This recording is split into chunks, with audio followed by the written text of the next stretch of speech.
In 1942, a Nazi torpedo sank a British merchant ship in under 2 minutes.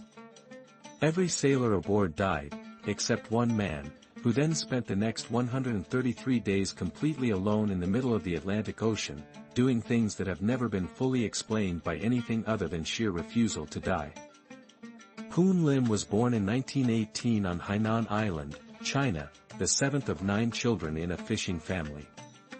The sea was not a romantic concept to him, it was the background noise of his entire childhood.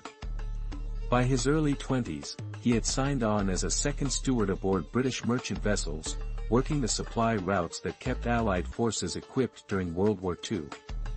Merchant sailors were among the most exposed men of the entire war. They were not soldiers, they had minimal protection, and they were sailing directly through the hunting grounds of the German U-boat fleet. Poon Lim understood the risk. He took the work anyway. In late October 1942, Poon Lim was serving aboard the SS Ben Lomond, a British merchant vessel that had departed Cape Town, South Africa, heading north across the Atlantic toward Suriname. The Atlantic in 1942 was arguably the most dangerous body of water on Earth. German U-boats were operating in coordinated wolf packs, and Allied shipping losses that year were catastrophic, hundreds of vessels lost, thousands of sailors killed. The Ben Lomond was armed, but armament was not the same as protection. She was sailing directly into what naval historians would later call the Second Happy Time, a period when German submarines were sinking Allied ships faster than they could be replaced. On November 23, 1942, roughly 750 miles off the coast of the Amazon River Delta, the Ben Lomond was struck by 2 torpedoes. The ship sank in under 2 minutes. Of the 55 men aboard, the vast majority were killed by the explosions, the fires, or the water. Poon Lim was thrown into the ocean by the force of the blast. He found a life jacket floating in the debris and kept himself above water. He was alone, treading water in the mid-Atlantic, with nothing visible in any direction. The submarine responsible has been identified in some historical accounts as U-172, though the definitive attribution has varied across sources.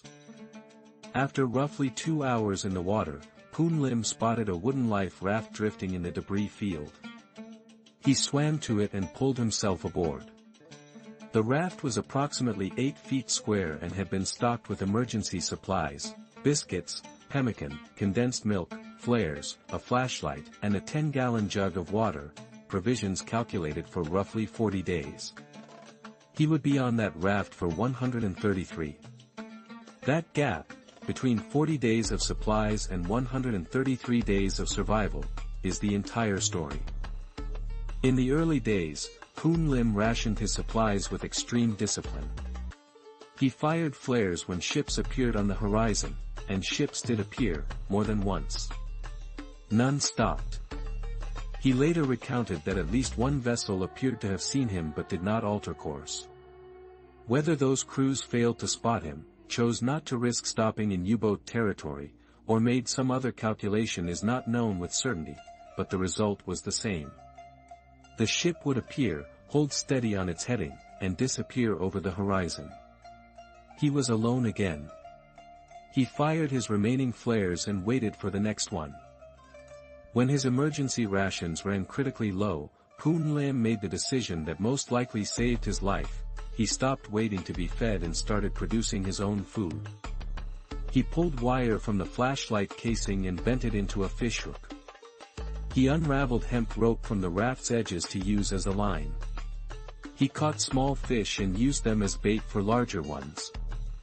He caught seabirds by lying completely motionless on the raft until they landed, then grabbing them with his hands.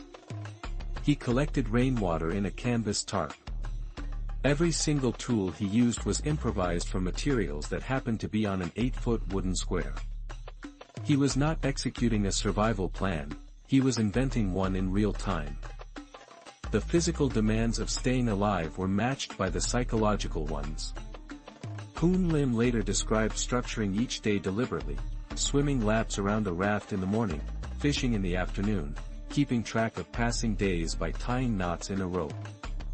This detail, the knotted rope, is not a small thing. Researchers who study extreme survival situations have noted that the loss of time structure is one of the primary drivers of psychological collapse in isolation.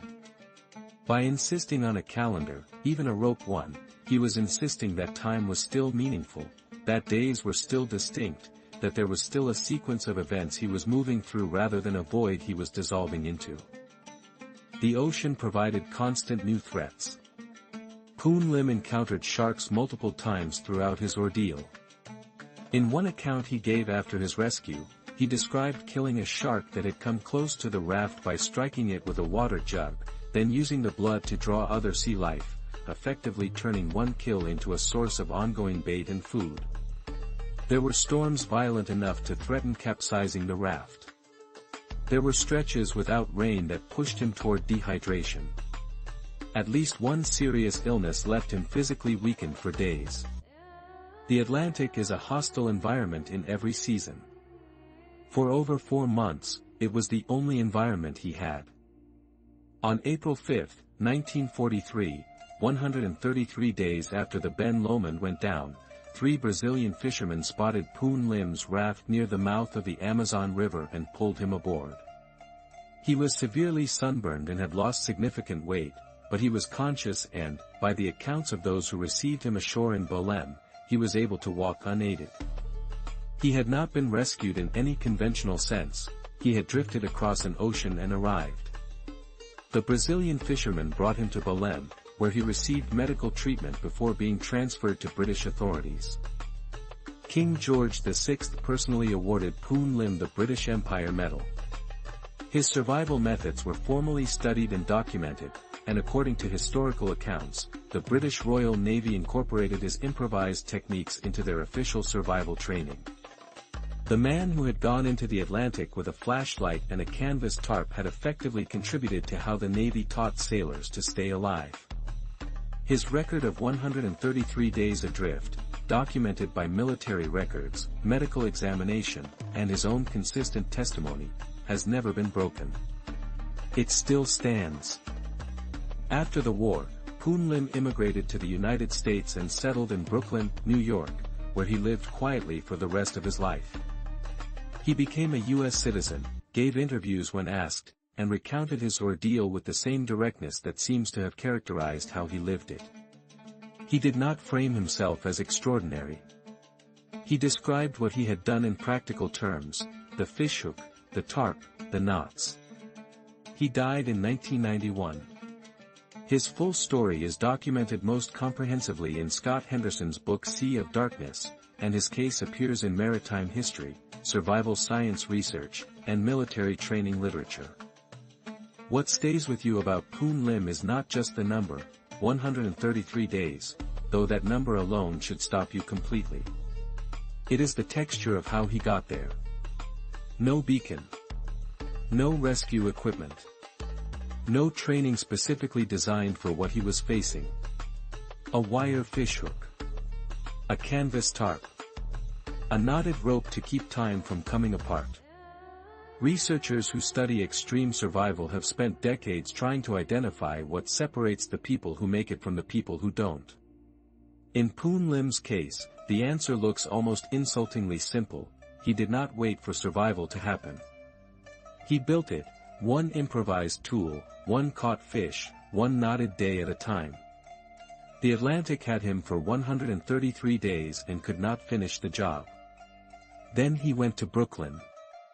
If this kind of history, real people, documented stakes, stories that should be far more widely known, is what you're here for, subscribe. There are a lot more of them.